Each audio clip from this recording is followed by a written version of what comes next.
लोकसभा में बोला अमित शाह जी ने, क्या अम्बेडकर अम्बेडकर अम्बेडकर अम्बेडकर जपते हो, इतने बार आप श्री राम का नाम लेते, तो इनको अम्बेडकर के नाम से नफरत है, कट्टर को ही नहीं, पूरी की पूरी बीजेपी को अम्बेडकर जी के नाम से नफरत है। यहाँ आप देख सकते हैं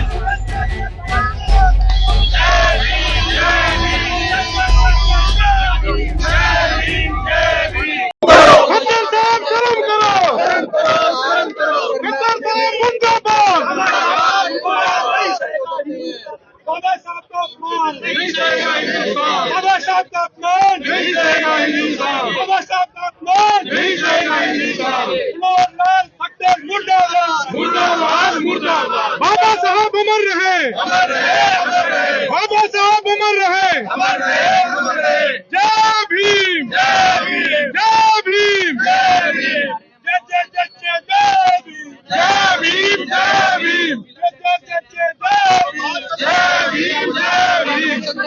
ये तस्वीरें हैं हरियाणा के करनाल से, और आज करनाल के अंदर कांग्रेस एकजुट हुई है और लगातार नारेबाजी करती नजर आ रही है। ये थोड़ा पीछे पीछे कर लो भाई माइक।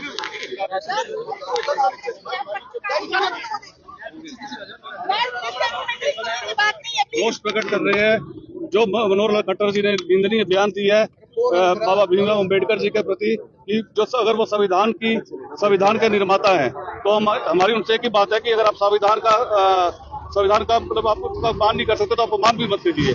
तो उसको देखना चाहिए, उनके शब्दों की हम घोर निंदा करते हैं कि बाबा साहब अम्बेडकर जी संविधान के निर्माता है और उन्होंने पूरे इतिहास, उन्होंने पूरा संविधान लिखा। इस संविधान को उन्होंने खट्टर साहब ने ऐसा बोलकर उनको गाली के साथ सम्मानित किया, मतलब गाली दी तो एक किस्म की।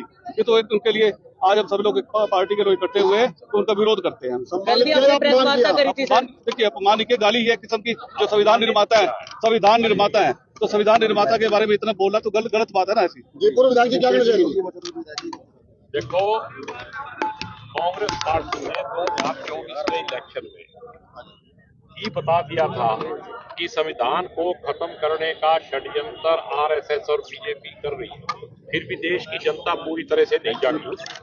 अब कांग्रेस पार्टी इस बात की निंदा करती है कि पहले अमित शाह जी राज्यसभा के अंदर बाबा साहब का अपमान किया, मिरकरी बनाई, और अब उनके ही एक दिग्गज नेता लेकिन छोटे नेता, मानसिक तौर पे छोटे हैं वो जिस स्कूल से एजुकेशन लेके आए हैं आरएसएस से, उसी मानसिकता का रिजल्ट है कि उन्होंने बाबा साहब के बारे में ऐसी बात कही और आरएसएस का ही षड्यंत्र वो आगे बढ़ा रहे हो। धीरे धीरे एक बात कहते हैं और लोगों में फिंगर छोड़ देते हैं, फिर धीरे धीरे बाद में एक आदमी सफाई दे देगा, भागवत जी आएंगे, वो कहेंगे नहीं खट्टर साहब की बात कम है, सहमत नहीं हूँ।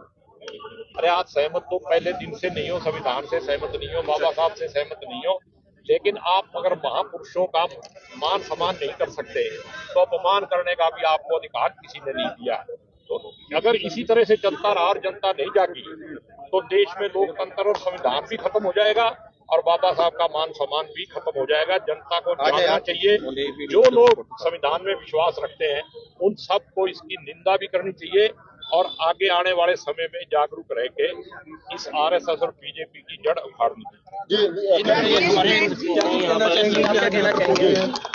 आज हमारे जो जिला के चेयरमैन है रोहित जोशी, उनके नेतृत्व में, और हमारे जो जिला के अध्यक्ष है राजेश वैद्य जी और पराग गाबा जी और हमारे पूर्व विधायक हमारे शमशेर गोगी जी, इनकी सबकी अध्यक्षता में हमारा अनुसूचित जाति विभाग पूरे हरियाणा में आज शुरुआत है ये करनाल से, क्योंकि ये करनाल मनोहरलाल खट्टर जी का लोकसभा का क्षेत्र है और यहीं के वो रहने वाले, यहीं से जीत के आए हैं।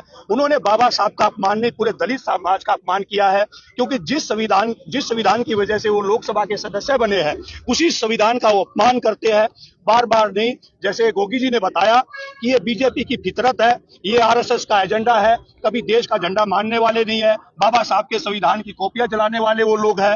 और हमारा समाज पूरे हरियाणा में ही नहीं, पूरे हिंदुस्तान में दलित समाज जाग चुका है और मनोहरलाल खट्टर जी के पुतले फूकने की शुरुआत आज यहाँ से करनाल से कर रहे हैं हम। हमारी पूरी कांग्रेस यहाँ पे एकजुट है और पूरे के पूरे हिंदुस्तान में मनोहरलाल खट्टर जी का सर एग्जैक्ट क्या वर्डिंग्स मनोहरलाल खट्टर ने बोले जिसकी वजह से यस मनोहरलाल खट्टर जी ने बोला कि जो संविधान लिखा गया है उसमें बाबा साहब का कोई योगदान नहीं था और बाकी बहुत सारे लोगों का योगदान था। उनका ये कहना है कि बाबा साहब के साथ साथ और लोगों का भी योगदान था, तो ऐसा यस उन्होंने ऐसा कहा, लेकिन पुरानी स्पीच अगर उठा के देख ले पार्लियामेंट की डिबेट की, जब जो सीनियर लोग हैं चाहे वो किसी भी पार्टी के रहे हो, सभी ने कहा है कि संविधान लिखने में बाबा साहब का सबसे बड़ा योगदान है। जो उनके साथ कमेटी में लोग थे, कोई बीमार था, कोई छुट्टी पे चला गया था, तो कोई अपना जो भी योगदान है संविधान लिखने का, उसमें बाबा साहब का सबसे नंबर 1 योगदान है। लेकिन आप इसे मानते तो सामूहिक रचना है या फिर व्यक्तिगत रचना मानते हैं? नहीं, मैं सामूहिक रचना, लेकिन जिन्होंने सबसे ज्यादा योगदान दिया हो उसका अपमान करना ये कहाँ का न्याय है कि ये खट्टर साहब, जैसे कि इन्होंने लोकसभा में बोला अमित शाह जी ने, क्या अंबेडकर अंबेडकर अंबेडकर अंबेडकर जपते हो, इतने बार आप श्री राम का नाम लेते, तो इनको अंबेडकर के नाम से नफरत है, खट्टर को ही नहीं, पूरी की पूरी बीजेपी को अंबेडकर जी के नाम से नफरत है। सबको ठेस लगी है कि एक संवैधानिक पद पर विराजमान व्यक्ति ने, जो 2 बार मुख्यमंत्री रहे हैं, तो उनके मुंह से ये शोभा नहीं देता कि जिन्होंने इस देश को एक सबसे बड़ा मजबूत पूरे विश्व में नंबर 1 संविधान दिया हो और उसके बारे में अशोभनीय बात करे, तो ये अच्छा नहीं है। जबकि बीजेपी खुद मानती है, प्रधानमंत्री नरेंद्र मोदी बार 14 अप्रैल को उनके चरणों में नतमस्तक होते हैं, उनको संविधान निर्माता कहते हैं। तो पहले तो उनको ये पता कर लेना चाहिए, बस में पार्टी में एक राय हो जानी चाहिए, आरएसएस और बीजेपी बैठ जाए कि बाबा साहब संविधान निर्माता है या नहीं है। अभी वो कंफ्यूज है, उनको नहीं पता है। तो इससे कांग्रेस पार्टी के साथ साथ जुड़े लाखों करोड़ों लोगों को, जो बाबा साहब को मानते हैं, उनकी विचारधारा में बिलीव करते हैं, ये हम सबका अपमान है। और आज हम सब एकजुट होकर आज अपना रोष प्रदर्शन कर रहे हैं बाबा साहब डॉक्टर भीमराव अंबेडकर जी की स्टैचू के सामने। और अभी हम सब लोग मिलकर अभी एक पुतला दहन भी करेंगे और अपना आक्रोश व्यक्त करेंगे कि अगर आप बाबा साहब के बनाए संविधान पर उंगली उठाओगे और बार अपमानित करोगे तो ये अच्छा नहीं होगा। आज दलित समाज और पिछड़ा समाज और सर्व समाज, क्योंकि बाबा साहब ने किसी एक व्यक्ति विशेष के लिए काम नहीं किया, उनको जाति में नहीं बांध सकते आप। वो तो युग पुरुष है, वो पूरे देश के न बल्कि विश्व के महानतम लोगों में उनकी काउंटिंग होती है, वो भारत रत्न है। तो जातियों में बांटना ये बिल्कुल गलत है और बीजेपी उनको एक जाति विशेष में बांटकर उनका अपमान कर रही है। खट्टर साहब का एक बयान है कि उनके बयान को गलत तरीके से पेश किया जा रहा है। कहाँ गलत तरीके से पेश किया? तो वीडियो में आ रहा है कि तो बिल्कुल मीडिया में चल रहा है कि नहीं उनको कोई होने देंगे। एक्चुअली ये क्या है, ये खट्टर साहब का नहीं, ये उनके जो मन में नफरत है ना, वो नफरत बोल रही है। वो सहन नहीं कर पा रहे हैं कि एक दलित समाज का व्यक्ति संविधान निर्माता बन जाए। तो मेन तो ये बात है। यहाँ आप देख सकते हैं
तो हरियाणा के करनाल से तस्वीरें आप देख पा रहे हैं, जहां आज कांग्रेस पार्टी सड़कों पर उतरी। मनोहर लाल खट्टर के नाम से एक बयान जो है वो सोशल मीडिया पर वायरल होता है, जिसमें भीमराव डॉक्टर अंबेडकर के बारे में जिक्र किया गया है और उसी को लेकर आज कांग्रेस सड़कों पर उतरी है। और देख सकते हैं कि पुतला दहन किया गया है करनाल के अंबेडकर चौक की। तस्वीरें हम आपको दिखा रहे हैं, जहां पर तमाम कांग्रेस के जो नेता हैं वो देख सकते हैं नाराजगी है और लगातार रोष प्रदर्शन करते नजर आ रहे हैं। पुतला दहन किया गया है और आगे भी कांग्रेस के नेताओं का कहना है कि इस तरह की जो भाषा है या इस तरह के जो बयान दिए जा रहे हैं, भविष्य में ऐसा न हो और कांग्रेस इसका डटकर विरोध भी करेगी।